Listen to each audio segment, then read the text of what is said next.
around.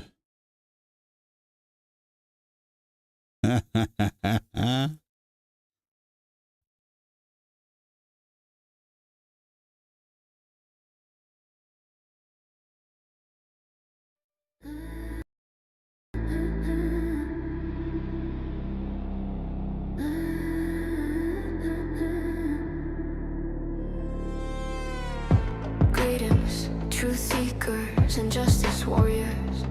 Let's ride, Z's your storyteller with that fire in her eyes. A ride or die, Doc's riding shotgun by her side.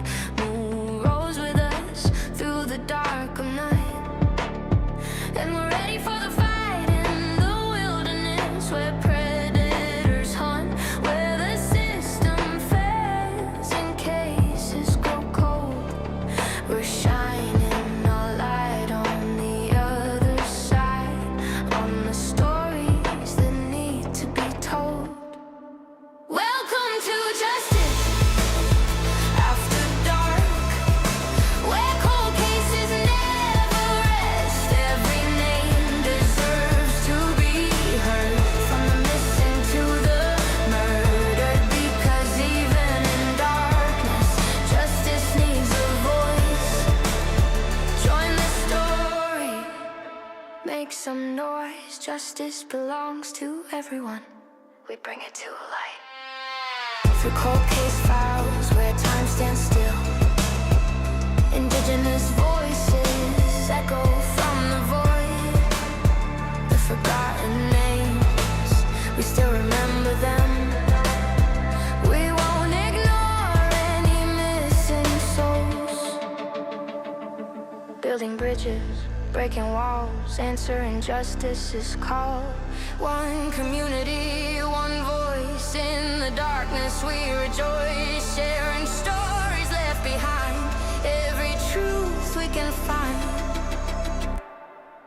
Welcome to Justice After Dark, where cold cases never sleep. Every name deserves to be heard, for the missing and the murdered, because even in darkness, justice deserves a voice.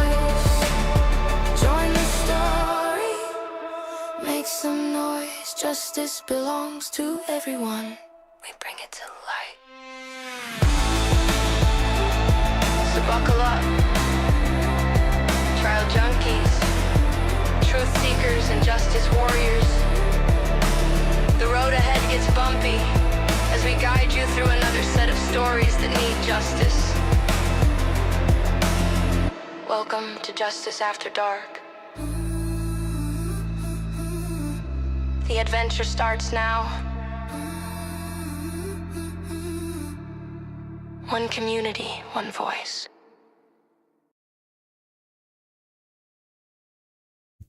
Okay. Live on the air, it's Trial Junkies United, Justice After Dark, with your host, Z. Tonight on Trial Junkies United Justice After Dark, two best friends started with Wednesday night dinners talking about true crime and became dedicated advocates, searching for the missing and fighting for for justice. This is their story. So welcome to Justice After Dark, a Trial Junkies United podcast where the cold cases never sleep and the forgotten finally get a voice. Hey, therapist, glad you could join us. Greetings to all you truth seekers, trial junkies, and justice warriors. I'm Z, your storyteller. And of course, in this wilderness that we're traveling in, I have my ride or die Doc, who's right beside me, riding shotgun. And Doc, we have something special for everyone, don't we? What is it? We often talk about true crime in this community. We discuss cases, we analyze evidence, and we debate theories. But how many of us actually take the next step? How many turn our passion into action? And that's what we have tonight. Because we have two guests, Whitney St. Andrew, or Andre, Is that how you pronounce it? And Melissa Leinweber? Close. I probably butchered it. Close. And Leinweber. Leinweber. And they began, like many of us, as avid true crime fans, podcast listeners, and people who cared deeply about justice. But they didn't stop at listening, you guys. They didn't stop at talking. They took it to action. And what began as their Wednesday night dinners during COVID lockdown has grown into a passion for them. And it has become navigating advocacy. And so let's have a chat with them and see how this extraordinary transformation took place for them. Welcome, Whitney, and welcome, Melissa. Thank you for having us. I'm so excited. Well, I'm so happy that you guys are both here. Of course, the first question is going to be the toughest, and that is, Whitney, how awesome was Pammy as a mom? She's literally the best. I talk to a lot of people and how they have a lot of childhood traumas from their mother and their relationship with their mother. And unfortunately, I don't have any childhood trauma from my mom. That came from the other side of the family.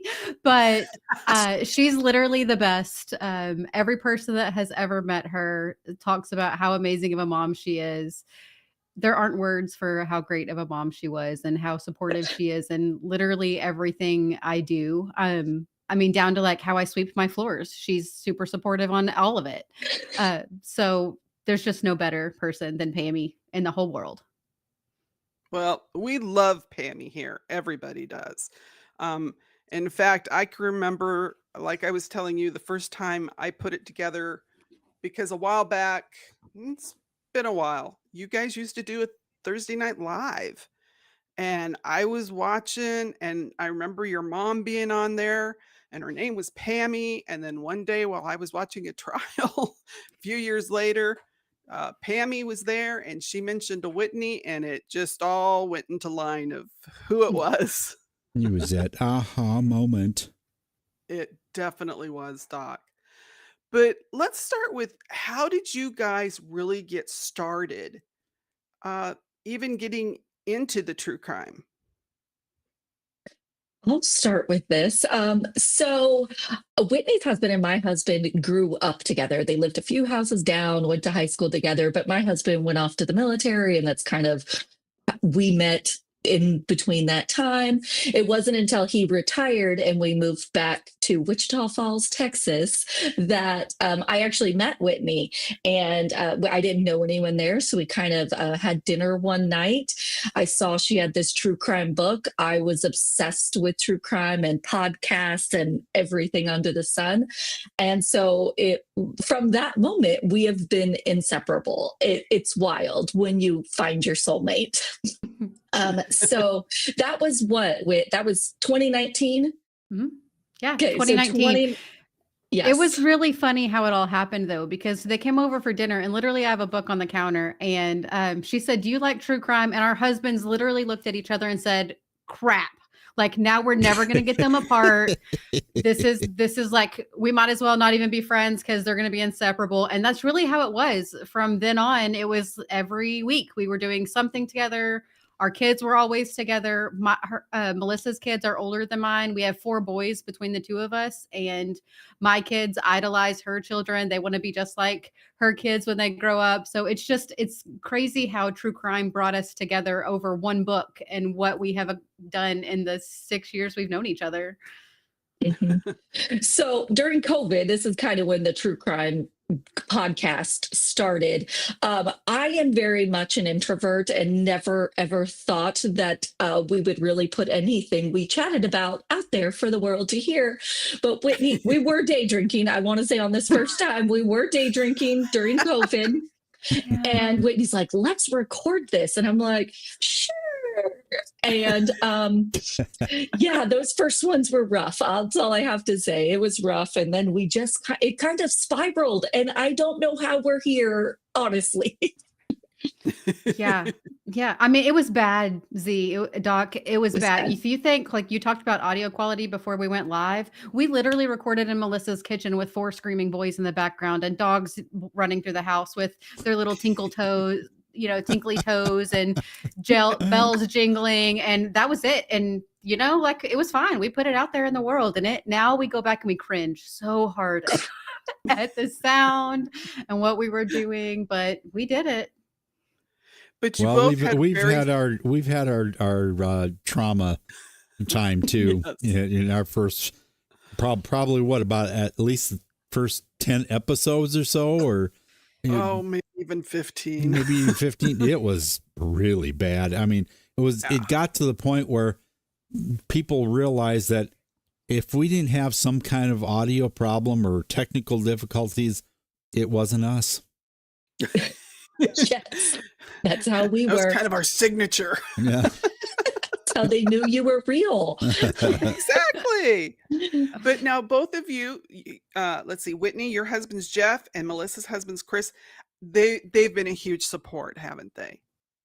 Oh, yeah. We would yes. not be able to do this without them. I mean, it became our full-time career for a long time. Melissa kind of stepped back into the corporate world. I'm still over here doing a million different things a day. But there's no way we could have pulled off what we have pulled off without our husbands.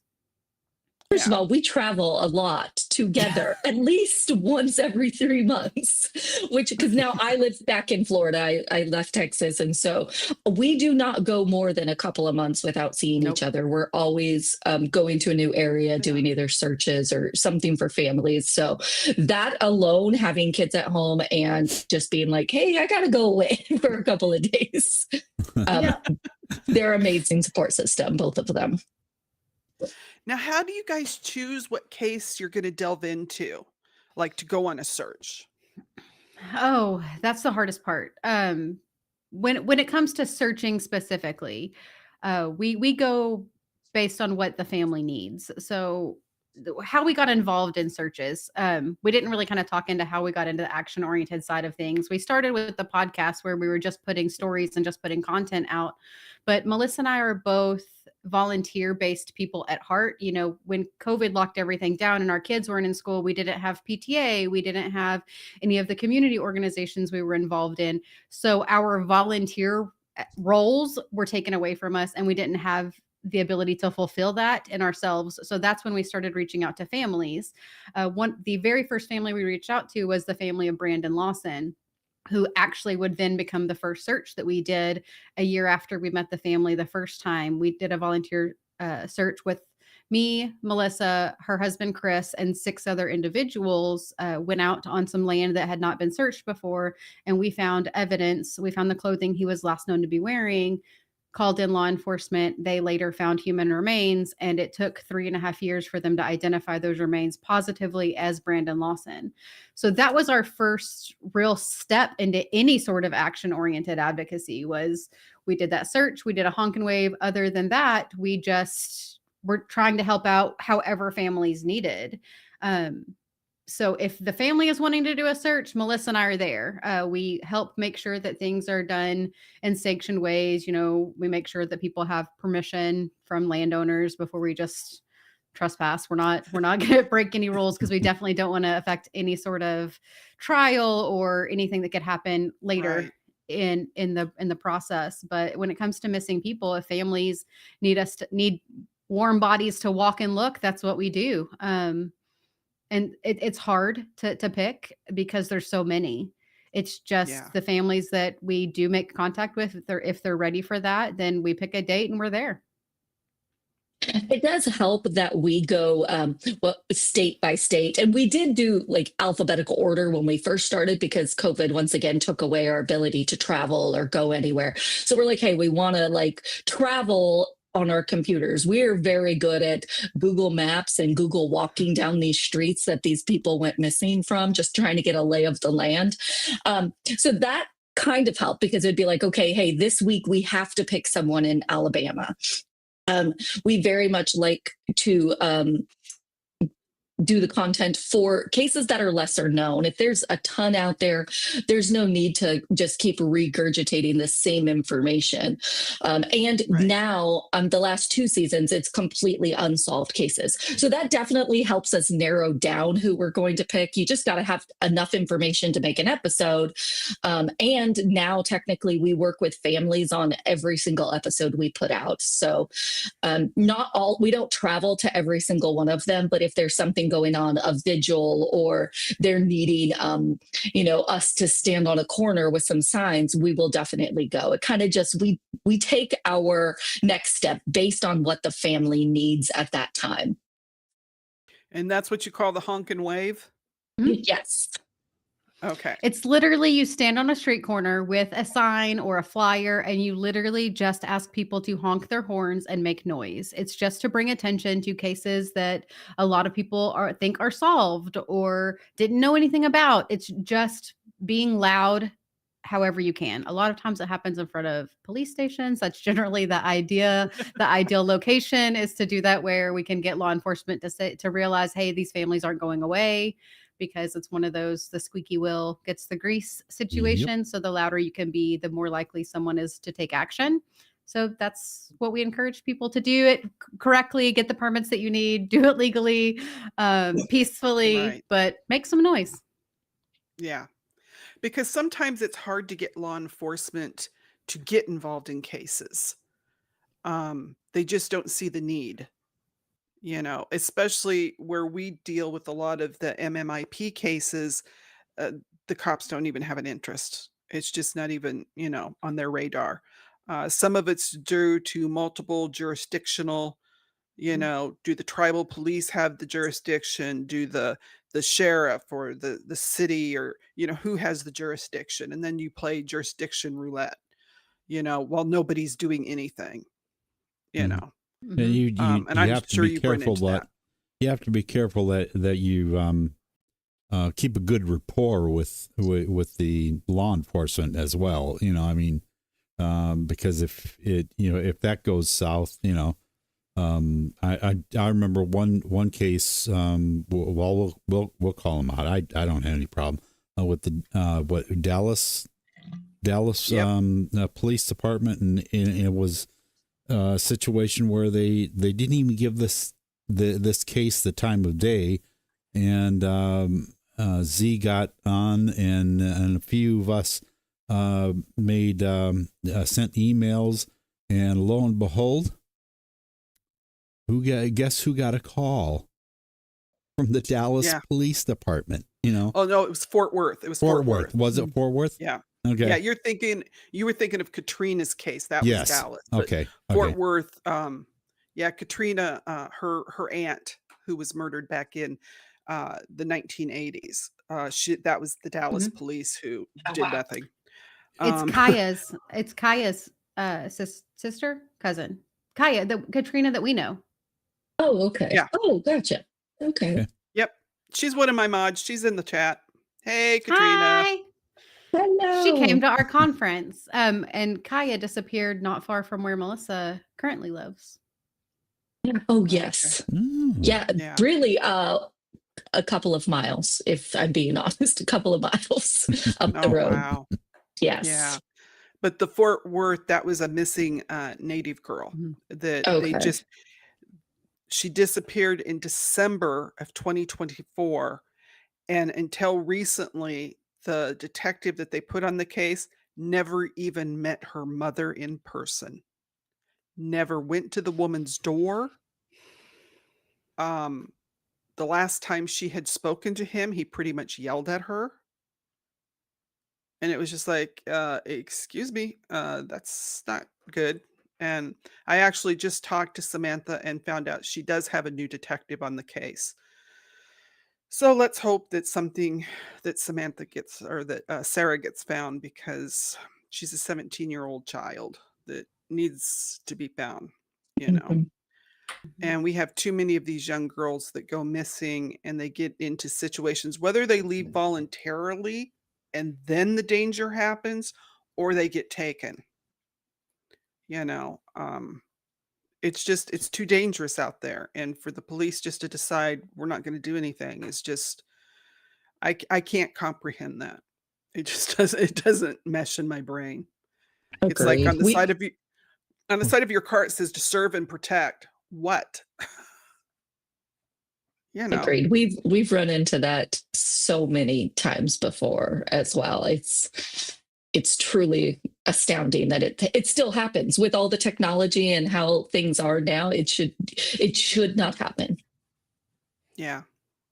Well, and it amazed me that Sarah's mother, all the electronics were in her mother's name, of course, because she was a child. And her mother handed them, was said, like, here are the electronics, please search them. And they said no.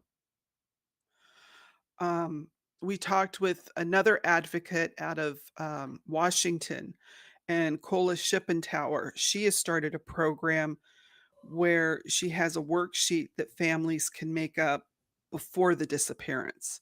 And it's listing your electronics, it's listing your passwords, it's listing if there's someone in your life that if something happens you think's a little shady, please check this person out. Or if you've had something happen that you're kind of you're suspicious, make the notes. Make the notes and give it to somebody, that you trust. If you don't want mom searching through your stuff, if you have an auntie or someone Mhm. in the family, you can put it in a sealed envelope and, this is in case I go it's in case I go missing is what it really is. Mhm. And it's sad that that's something that needs to be done. Yeah, definitely. Whit and I always talk about, like, take dental records. We never really thought about dental records. The family needing to know what dentist their adult child goes to in order to even Yeah. obtain those dental records. Because if they don't have that information, then they're kind of out of luck as far as dental records go. And then, dentists aren't going to keep the records forever. It's little things like this that so many people aren't aware of. And definitely we weren't aware of all, like, the Yeah. tips and tricks that you need to do to prepare if anything like this ever happens to your family. Yeah. Yeah. And I know recently, when I was talking to Siska, she was talking about how once a year up there in South Dakota, the police would have a thing where you would take your child in and they would do the fingerprints or the photo or take a DNA swab. And sadly, those are the kind of kits you need to have on your whole family, you know, because it's not just the young children that go missing. Sometimes it's your teenagers, your college student, even mothers and fathers. So, Yeah. you know, We've heard a lot too about recording and the verifying if a person has tattoos, yeah, any kind of identifying mark that people are going to have, that needs to be recorded somewhere. yeah. So if someone gets a new tattoo, make sure you got a photo of it because I don't Yeah. know how many times on NamUs you look and they don't have all the tattoos mentioned, or they have a terrible description of a tattoo and no photos. And that can be the difference between you finding your loved one and you not finding your loved one. Exactly. So But you guys have gone from, okay, you started with your podcast and then you started your advocacy where you were going out, but now you guys are doing Advocacycon. Can you explain to us what that is? Because I think that's awesome. Yeah, so about 3 years ago now, a dear friend of ours named Eric Carter Londine reached out to us. He is the older brother of baby Jacob Londine, who was murdered at 9 months old by his stepfather. And after 38 years, 2 confessions, and they've reopened the case twice, there's still no conviction or charges. Um, Mm. so Eric came to us with this idea of putting together a conference. There's like 15 different crime conferences, if not more at this point. out there in the world related to true crime as an industry, as the entertainment side of true crime, but there's not one dedicated specifically to families of the missing and unsolved. So Eric came to us and said, "Hey, I have this idea of putting on a conference for families and I want you to help us." And immediately we didn't ask questions. There was no like, well, logistically, what does this look like? What do you mean? What is this going to entail? How many hours a week are we looking at? Are we putting in on this? It was, yes, let's do it. Then for 2 years, we planned the first one. We knew we wanted to take our time and think through every possible scenario, every little tiny detail before we actually put the conference together. So we planned for 2 years and we hosted our first one in March of this year. Well, that's cool. Because next year you guys are going to New Mexico, right? Is Mhm. where the big one's going to be. And Yes. Yep. and exactly what happens at the con? What happens with how do you handle it? So we invite any nonprofits, resources, law enforcement, private eyes. Literally, what we do is go through anything that we can think that these families might not know about or might get value about learning, and we bring them all into one room over a weekend and a half. It usually starts Friday afternoon and Sunday afternoon, and we have these teachings. These speakers come up and talk about different things. I mean, we've had last year our keynote, which was technically this year still. It's been a very long 2025. It was Natalie Holloway and Beth Holloway talking about her journey over the last 20 years fighting for justice for her daughter, Natalie Holloway. And it giving hope, but also like some practical things as well. We had a missing persons checklist, kind of like we were talking about, different things that you should do or prep for just in case a missing loved one, someone goes missing, Right. what to do within that first few days. So we have packed speakers the whole weekend. We had 3 sessions at a time going on this year. And really, it's just a time for these families to come together, talk about best practices, where their case is, their wins, their losses, talk about how crappy the police department is sometimes. Give them a space where they do not feel alone because they're not going through Right. this alone. It was better than I could have ever imagined. I honestly, and I'm usually like the Debbie Downer of the group, the more like, okay, like let's make sure. It was such an amazing event, and it's only going to get better now that we actually know what we're doing. Because I think you could definitely say it is a club that no parent or family member wants to be part of. But once you're in the club, it helps to know what to do because when someone goes missing, there's not a book that you pull off the shelf and say, "Okay, this is what I do." Most Exactly. people have no clue. They just you can freeze, you can panic, you can think, "Oh, the cops will take care of it." That's their job, and they're just like ignoring you. So I think it's probably a wonderful thing for them to be able to go in there and hear other experiences. Of, you can do this, you can do that. Um, I know myself just listening to doing the advocacy blueprint, that Whitney had sent me and learning some stuff. We've used some of that in trying to find Joe Fox from North Dakota and telling his aunt, these are some things that you can do. Fortunately, for once, I can call out and say that she got a good cop who was willing to take the information on a missing adult Native man. And we know he's somewhere in California. We're pretty sure, but until eyes are on him, they won't confirm. And Because the police officers' response and follow up was absolutely astounding. Yeah. I've never, we've been doing this for a short amount of time, but this is the first time that I've ever had a police officer that gave that much attention to one Yeah. case. He was really outstanding in that. Um, and I I did kind of tell his auntie Karen when you go in there, I said, because you're going to get pushback. You're going to get pushback because he's an adult and they're going to say, but I said, you have to let him know he's vulnerable. And also I said, tell him, he needs to get put in NamUs because I don't think he's still with us. That dude sat right down and started taking a report because he was going to brush her off. And when she told him, she thought maybe he wasn't with us. He was ready to do a report. No questions asked. And it's sad that you have to go that step, but it did get him because with the native and indigenous, a lot of times they're still telling people 72 hours before you can report them. Mhm. And that was what a family in South Dakota had been told recently.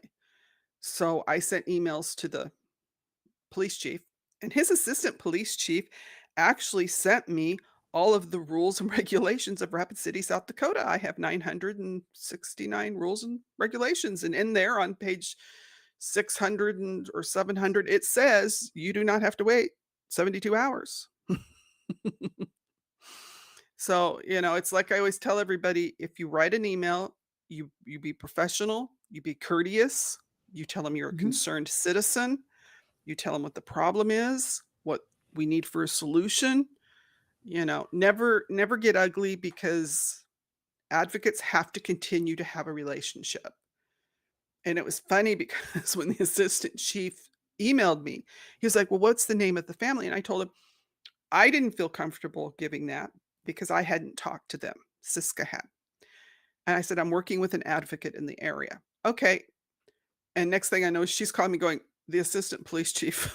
He I knew didn't who even say her knew name, who but she was already, he knew who she Didn't was. And I told her, I said, "Well, now you can make some relationship here. You have something to Mhm. build on, you know? It's small handout, take it. Let's get it to grow, because if we can get more attention toward the native issues, I'm all for that." So you guys are going to do the Advocacycon yearly? Is that Mhm. the Yes. plans? Okay. It is, and we'll be going to different areas of the United States that Okay. needs it. There is a high need for it in Albuquerque. There is a ton of Yeah. indigenous population that goes Yes. missing there. The crimes against children is incredibly high in Albuquerque, New Yes. Mexico. So that's why we chose there. And that's Eric's backyard. He has personal ties there. He has personal connections there. And there's a need. So that's why we're going there. So every year we'll be in a different location, trying to seek out different communities that we think can benefit from the community we are building within Advocacycon. Because it's not just about the education, we're taking it past the conference. So even now, we have monthly support groups for the families that attended to come and chat. What's working for you? If you need a break, it's okay to take a break advocating for your loved one. Your mental Yeah. health is incredibly important. This is a safe Yeah. place to say, "I need a break," without judgment. We'll support you through your break. Melissa and I are very fortunate to not have family members, to not be thrown into this world. We're choosing to be here to help, to figure out how. And we think it's important to teach others who don't have family members that have gone missing or are a part of an unresolved case to teach them how to advocate as well, to show that you can consume true crime and still be, positive and still support these families and make, educated choices with who you're listening to, what you're sharing, when you're doing your own personal research on these things, how to do it ethically, how to find proper resources and not push misinformation out there. And really just, trying to be decent humans and teach other people how to do the same thing. That's really all we are. We're just trying person every single day, and that's how we got here. Kindness is free. Um, it doesn't take much to be kind and thoughtful. It doesn't cost you anything. And I think that's admirable. I think we talk about the crime so much, but we don't think about the outlet for the families. And I think that's amazing that's what you guys are doing, that you're focused, also on the family and how they're doing. Because, like we talked about, this is something no one wants to be part of. But once you are, that does kind of become your identity, because your life has changed. I remember when you guys interviewed Eric on that Thursday night. I remember his interview, and that his story is heartbreaking. So if anyone ever gets a chance um, to hear Eric's story, that it will break your heart. And when he lost his little brother, and not to have justice, and sometimes you don't get the justice that's deserved, and sometimes even when you get justice, it's still that hole's still there. So you Mhm. still have to find a way to cope. And I think by bringing the families together, and I hope some of our indigenous brothers and sisters will come to Advocacycon, and I'll reach out to a couple of the advocates that I know and let them know that it will be happening, because you're close to Arizona too, and there's a huge Yes. huge tribe, a couple of tribes there. So you have some big areas for the Native and Indigenous community, and we'll have to try and see if we can get some people to come in. It might be a little harder at first for them to trust, but I think we build it slowly. Do you You know, have a Mhm. tentative date for that or not? Oh, yes. We do. Mhm. Yeah, it's September 11th through the 13th, and it's going to be at the Albuquerque Convention Center. You could go to advocacycon.com. There's a hotel link there to buy tickets, sponsor families, because we also, let me add on this, we right. also have a nonprofit section of it where no family can, let me rephrase that, where we help families attend even if they can't afford it or something else is going on. We've paid for travel, hotel, tickets, anything that they need to get them to come here. We don't let finances be a burden. Any Mhm. family that needs help, we will help it. We figure it out. That's also our thing. We're We'll like, figure it we'll out. figure it out. Apply and we'll figure We'll it figure it out. out. Yeah. So yeah, last year, I think it was at 27 families we were able to Mhm. sponsor to attend AdvocacyCon. Oh, that's It was last excellent. year. It was Indiana. So that is also a thing. And so we're always asking people, if you're able to help a family get to AdvocacyCon, that would be great. But yeah, all information on the website. Okay. Cool. And I know the girls have been putting up AdvocacyCon and navigating advocacy.com up there for you. So they're getting the information out, um, because we need to get that information out so that these families can have somewhere to turn. And I think one of you had spoken on somebody else's episode about you were setting up special rooms if people just needed a break, if it Mhm. got too much, which I think So that happens. when we thought this through, when we were thinking through the conference, we had attended several different other crime conferences. We had done the big one that everyone knows about. We had done some of the smaller ones that not everyone knows about. And we kind of pieced together all the information of if I were a family member, would I like that? And we really leaned heavily on Eric for this. We're like, Eric, you Right. as a family member, did you like this? Did you not like this? What would you wish had been there? So we wanted to make this as least traumatic as possible, because they've already experienced the really horrible thing and then they continue to relive it every single day. So bringing you to a place where you're going to have to likely tell your loved one's story to other people yet again, how do we help you through that process?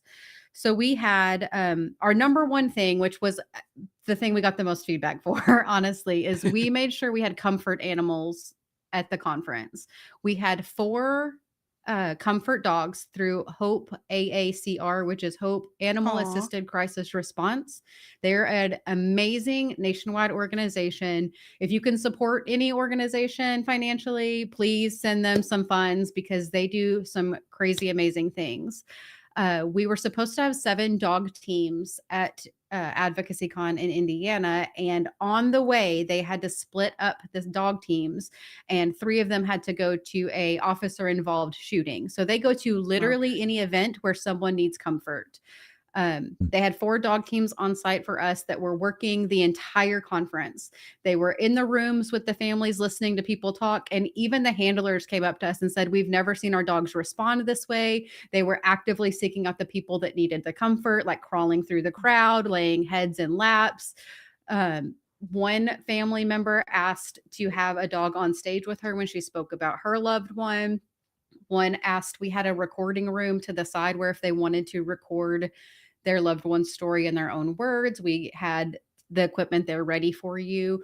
We had a family ask for a dog to be in there so that she could talk her way through it. I mean, it's an amazing organization. So that's our number one. We will never not have comfort animals at our conference. Whether if I have to bring my own golden retriever with me, who is a certified comfort dog, we will have at least Tonks there, but we will never not have dogs there, or some sort of comfort animal, because that was a big one.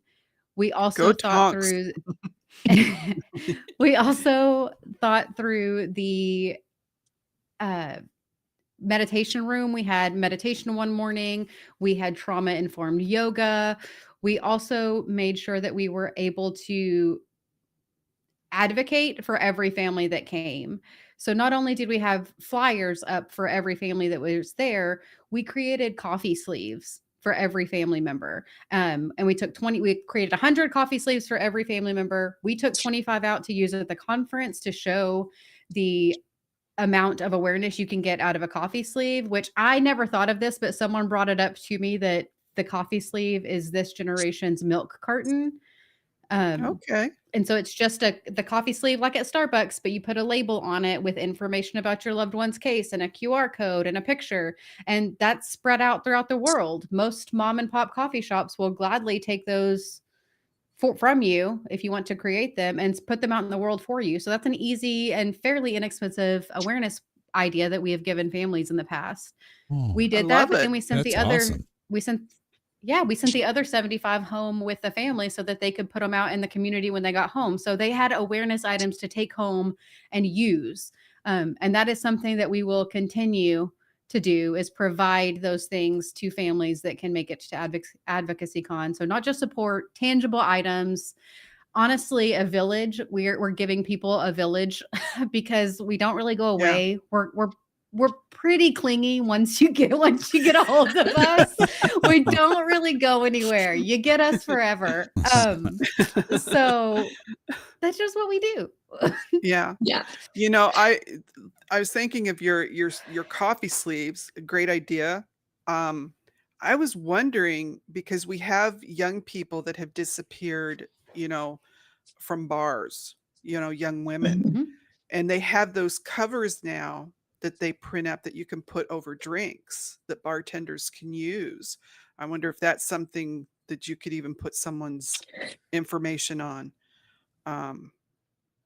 Because Austin itself and now Houston, we got some issues with missing people. I'm in Austin. I know. Yeah. And here in Houston, everyone's ending up in a bayou, and they keep telling us it's no big deal. It's fine. It's fine. Yeah, it's fine. It's wild. It's wild. Mm-hmm. Well, they keep saying that the homeless are throwing each other in the bayou, and it's like, no. It's not. One or two, you could say someone got in a fight and somebody ended up in a bayou, but not this many people. I know when they were doing the New England, where they thought they had a serial killer up there, we did do a story on that. And we took a bunch of the cases and we were able to single out that a bunch of them had nothing in common. And and you're not saying that everyone, but it's like when you have some that are just, okay, these are all going together, but these over here, you can move to the side. You can't just keep saying, no, no, no. You got to look at things. Well, tell me why it's no. Like, why? What is happening? Because there has to be something bigger. Whitney and I did some deep dive into the Ladybird Lake. Actually, I have some body cam footage from all of that, which was ridiculously expensive to get. But it's wild that they say that there's nothing there, too. I mean, how many 20-something men just fall into 3 feet of water and die? yeah, we're in the 40s now. I think 42 men Yeah. since 2008, something like Well, that. have you heard of those retired cops up in New York that think there is an organization that's doing this? No. I've not. I will get you the information. Yes. Him and his partners have been working on this for years. I mean, we're talking years, and they think that there is a group of people that some of these are like initiations to get into the group, that you have to Mm. delete somebody. Um, and they call it's not the happy, it's the smiley face killer that everyone keeps poo-pooing. But these retired detectives, I mean, they have been following these cases, and because I've been collecting some information on it, because it's like something, some of what you're Something's saying makes sense and some of it doesn't. But just like that young man that disappeared and then they found him in the water up in Tennessee, that young college oh, student, yes. you know, he gives you the timeline. He said there was time he was missing for days. Where was he? Mhm. These things are not making sense. You know, who took him? In Austin, they've had reports of people that were pushed into vans later found in water. So I was like, Mhm. okay, well, I'll listen to you guys. Because I that he was making some sense to me. And so he said he wants to look into the Houston cases. You know, that's the Mhm. next. But he said these are happening all over. It's not just Houston. It's just not Austin. It's New Mhm. York. There's been some Chicago. Nashville, Chicago was another one, and that's why they say that there is a group. That there is a group that has Wow. started this nonsense. So it's just, and come on, there are creeps out there. So Mhm. I think the That's true. police they just keep telling us that there are no more serial killers. And it's like, excuse me? Yeah, they're not like the ones maybe we had back in the 70s and 80s because there is more technology, but they're also technology smart now. You know, Agreed. you think Mhm. they're not dumb. You know, Mhm. they have the same technology that you guys got. So they're learning different ways to get around it. So it's just something to think about. Um, the other case that just this is a side note, but the other case there's a book that's been put out about the Black Dahlia case, which has always been one that I've been fascinated with. That this guy has put it together with the case that happened in Kansas, but in the 47, and he's Oh, tied wow. that to the Black Dahlia. So I got to get the Huh. book. It's called Hmm. Sisters in Death. You know, and the guy that wrote it, he makes some interesting points.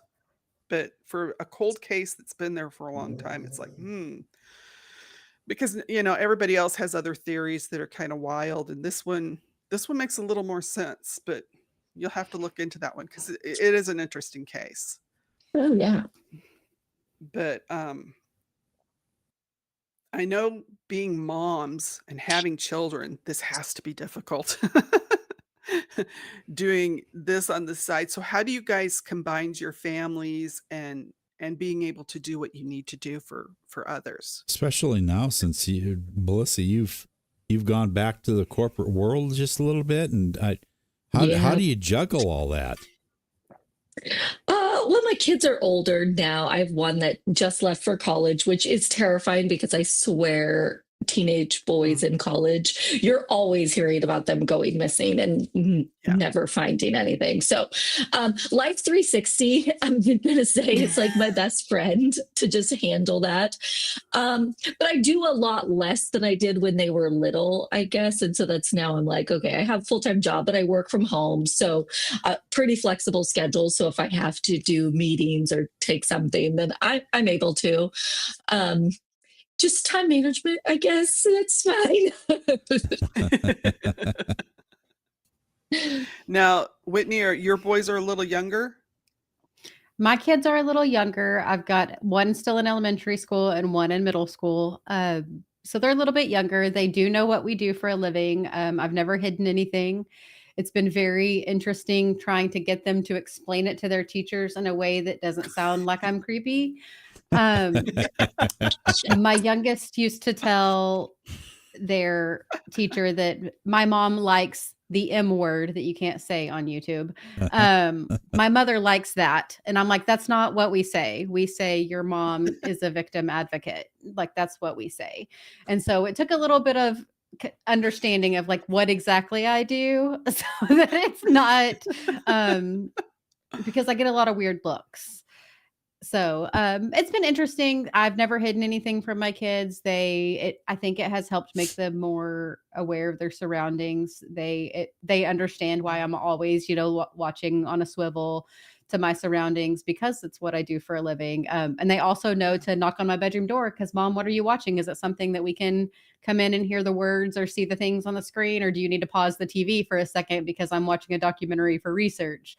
I did have to change the way my office is set up so that my screen isn't visible from the door because we have gone through autopsy photos and things of those nature, very graphic things that I don't want my kids walking in on.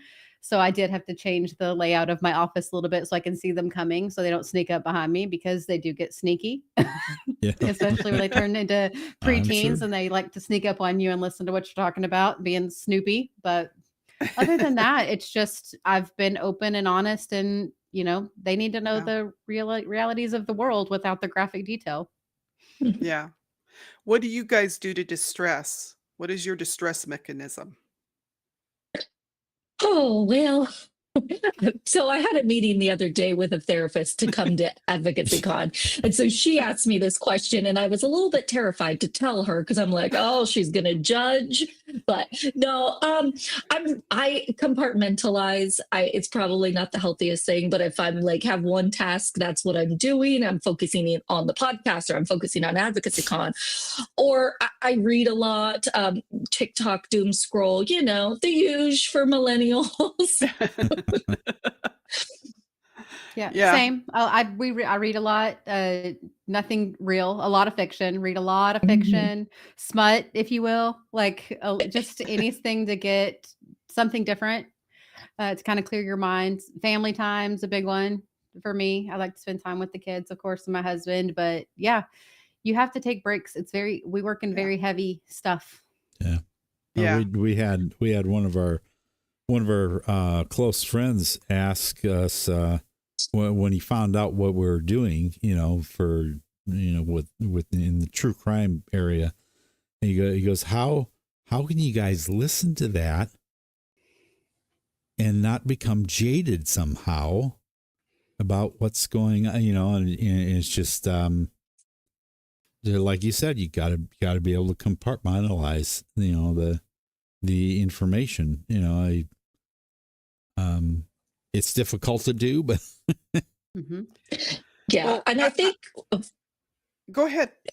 Okay, I think we've met so many incredible people along this journey that helps me not become too jaded because for every horrible act there is out there, there's also 20 people out there that's willing to spend their time, their money, their energy helping those families. And so that kind of gets me a little bit like to becoming so jaded and like this world is just horrible. It's crap. But there are good people out there and we've met so many amazing nonprofits, organizations that they spend their entire lives just helping other people. And that it really helps. It's just like, okay, if they're out there. Yeah.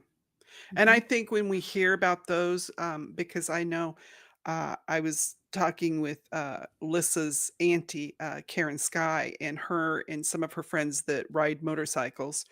They have their own little group and they will do a motorcycle ride and then they will turn around and give the money to the family, And so to see that they do that, it just warms your heart because that I'm sure they could use some extra cash, but they know that the family needs it more. They're willing to cook meals for the family. They're willing, they will go out of their way to do what they can. And I know myself, I watch a lot of cat videos. Love that. That Cat helps. And puppies.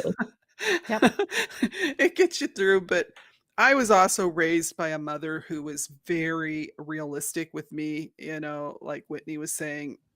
Nothing was off the table. Honesty was always, this is the way the world works. Nobody promised you anything. It's not going to be sunshine and roses every day. There aren't unicorns and rainbows. So I guess I just was never got jaded with it. It's just this is the human condition of some people. And you have to, like you said, weed out the bad and find the good. And I think like the case we covered up in Alaska with the typhoon and watching how some of the native and indigenous people are helping the ones that had their villages destroyed. I'm on one of the Facebook pages and just watching how they're even gathering crafts because a lot of the native and indigenous people do crafts with the beadwork and this. And so people are donating beads for those that have been displaced because they've lost all their crafting stuff. Something so simple, Yes. you know.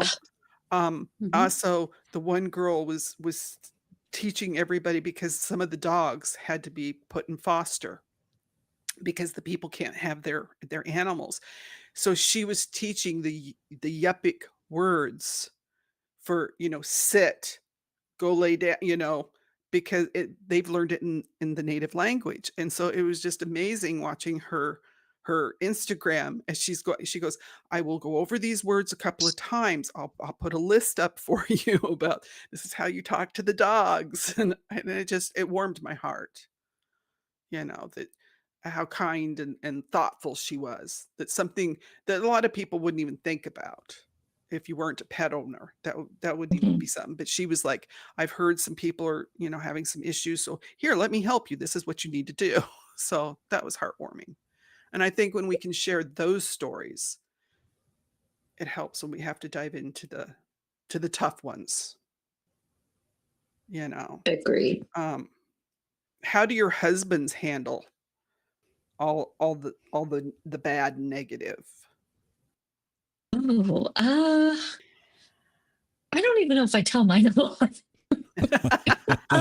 Yeah, it kind of just, I mean, he used to listen to the podcast like religiously, and then it kind of just tapered off, and he will every now and then. He probably would have a harder time. He's not as much of a compartmentalizer as me.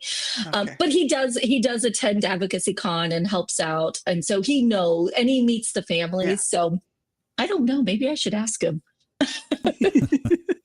Mine is an introvert. So he's not a people person. And he doesn't understand the true crime, like even before we started the podcast, he's like, how do you watch this stuff? I don't understand. And I will lay in bed with my laptop and be going through, police reports. And he's like, how can you read this laying in bed? Or how can you do that laying in bed? And I'm like, you just turn it off and then you go to sleep. And so he doesn't understand it at all. But when I'm like, we have heavy lifting to do, he's like, sign me up. Tell me where to put the boxes. I pick things up. I put things down. I'll be there to help you. But he doesn't understand. He gets why we want to help the people, and he supports everything Right. I do in all the different areas of support. He's there to support me. He just doesn't understand people's fascination with true crime as a genre. Yeah. Well, see, I recruited Doc because Yes, I've always you been did.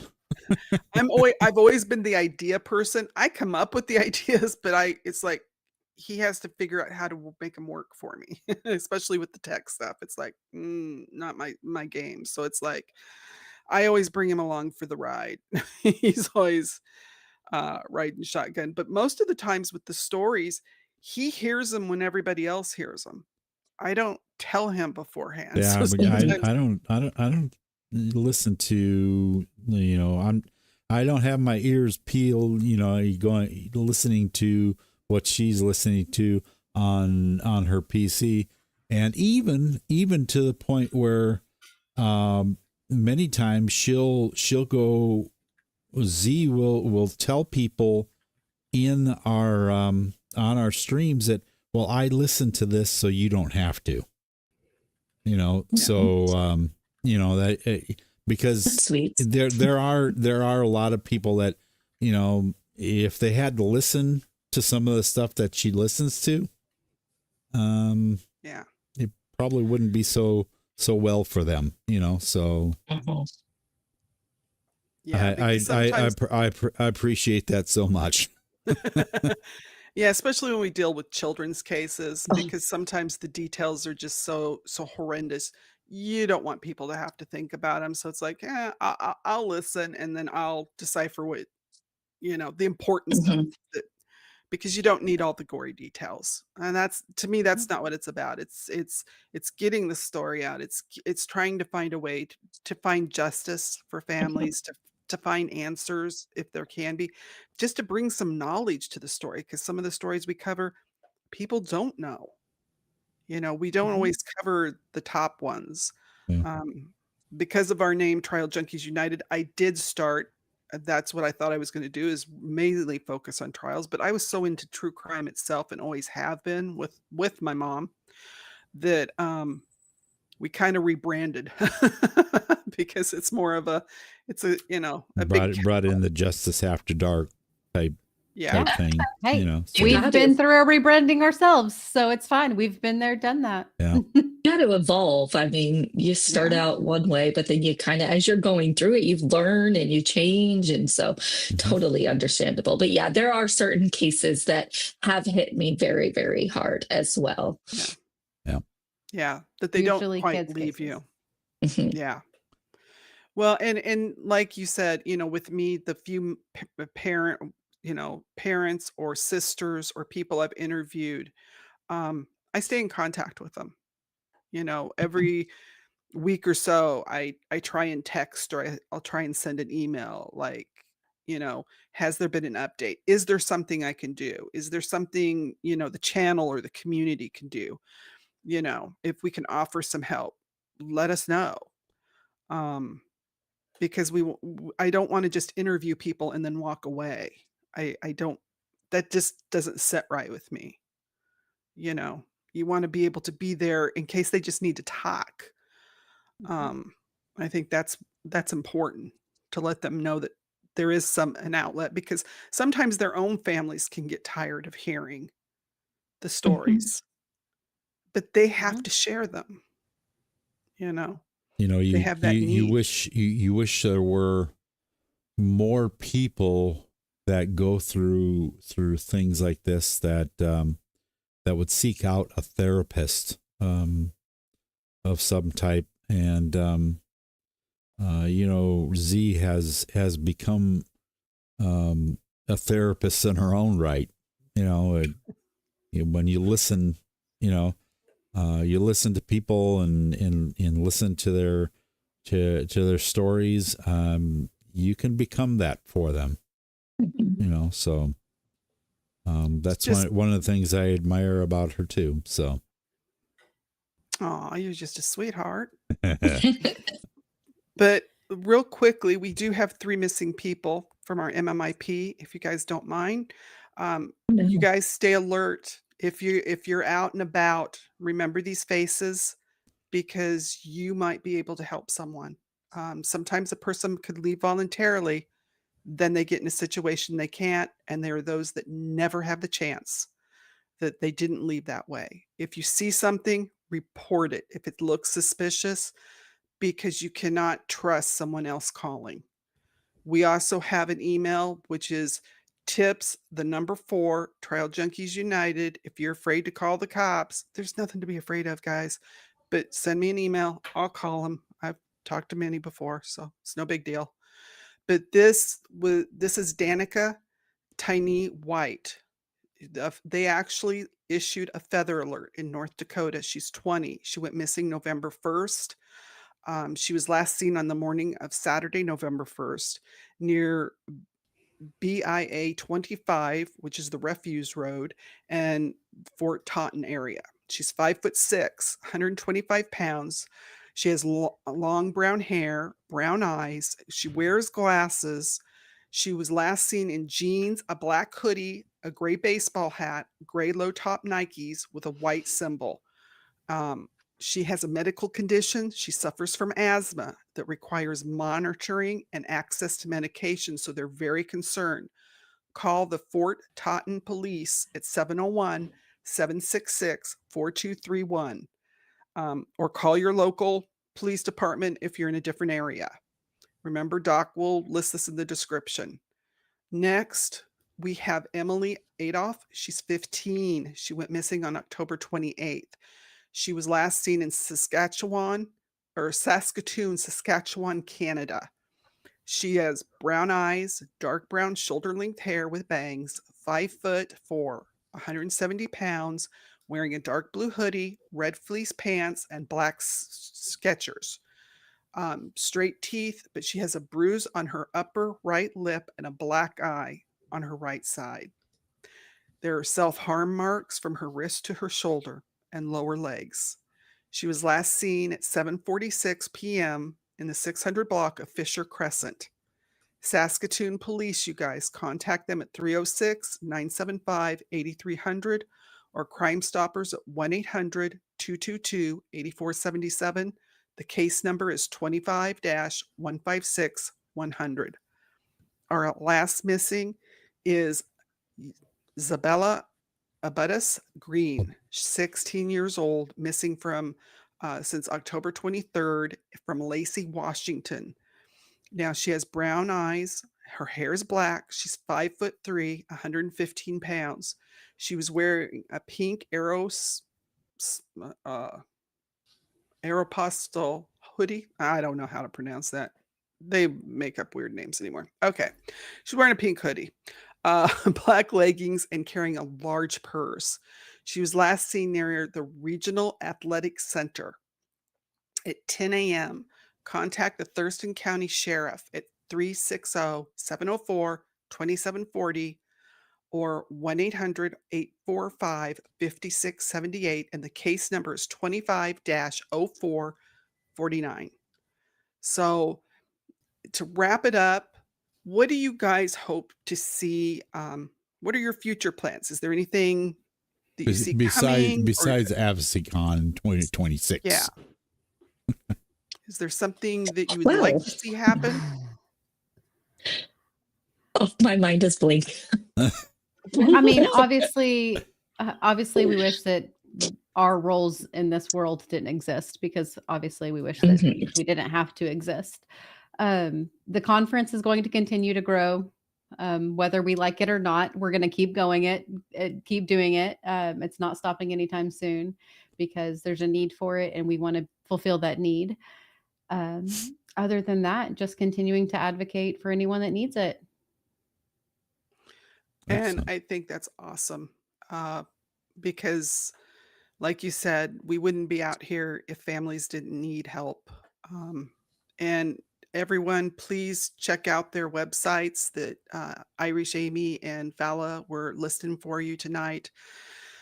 Because I know myself, I hope to see more of us make connections to each other, different advocates, to connect to where there's, we see people that are looking. If someone goes missing in North Dakota, they could be found in Arizona or New Mexico.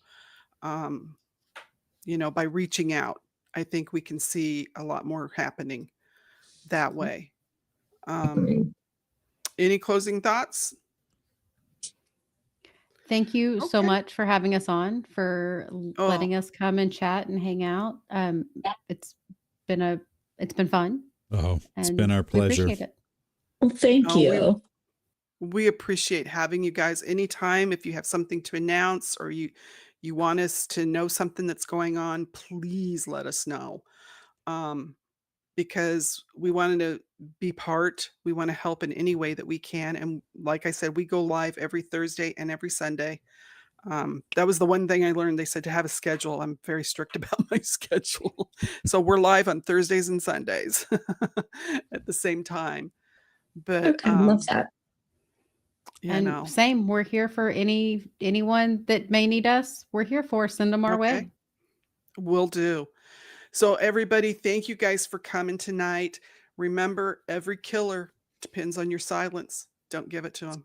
If you know something, you speak up, because that wasn't a mannequin. It never is. And our hashtag that we like to say is silence is betrayal. If you have a story you want us to tell, contact us at trialjunkiesunited@gmail.com. Every Thursday, we tell the MMIP stories. Sundays, we do cold cases or different stories. So please reach out. I just want you all to think, what can you do? You can do something by reposting the stories, listening, um, reach out in your communities if you hear of a search and you can donate a little time, or if you're going on a trip somewhere and you have a few hours and you hear someone's doing a search, join in. Something simple like that could help. Please um, do all that fun stuff that YouTube would like you to do. It helps the algorithm. Say goodnight, Doc. Good night, Doc. So until next time, you guys, stay informed, stay compassionate, keep seeking truth, keep demanding justice, never stop speaking up. And until next time, we're going to keep fighting for justice, and we love you all. Ciao. And pay attention to the song. We wrote a song for the girls.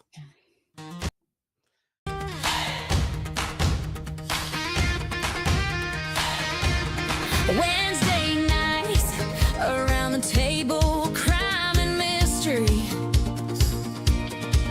Two friends with something burning, seeking their destiny. Started with a mic and four boys running wild. Then something deeper called them, couldn't be denied. Just talking wasn't quite enough. They needed something more than sitting back and watching from the safety of their door. No matter where, no matter who, they show up when families call. For every story left untold, they make sure voices don't fall.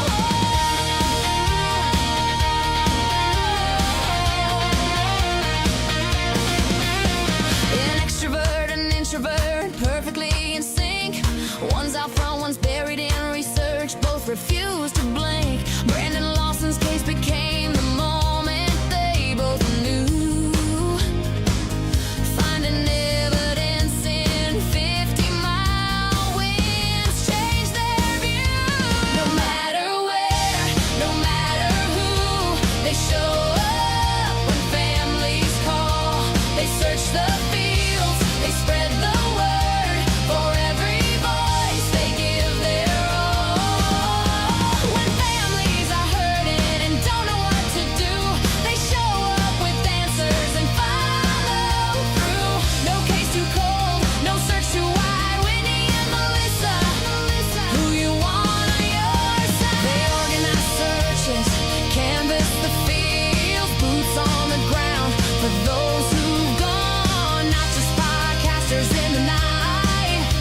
They're advocates ready for the fight.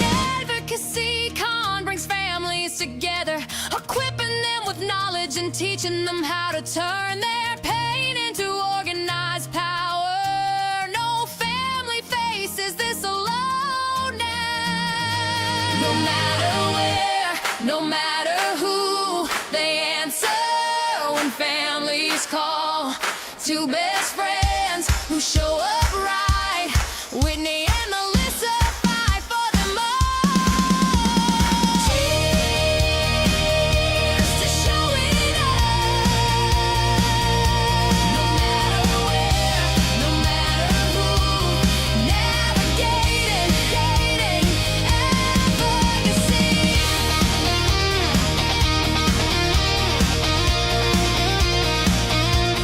They come true.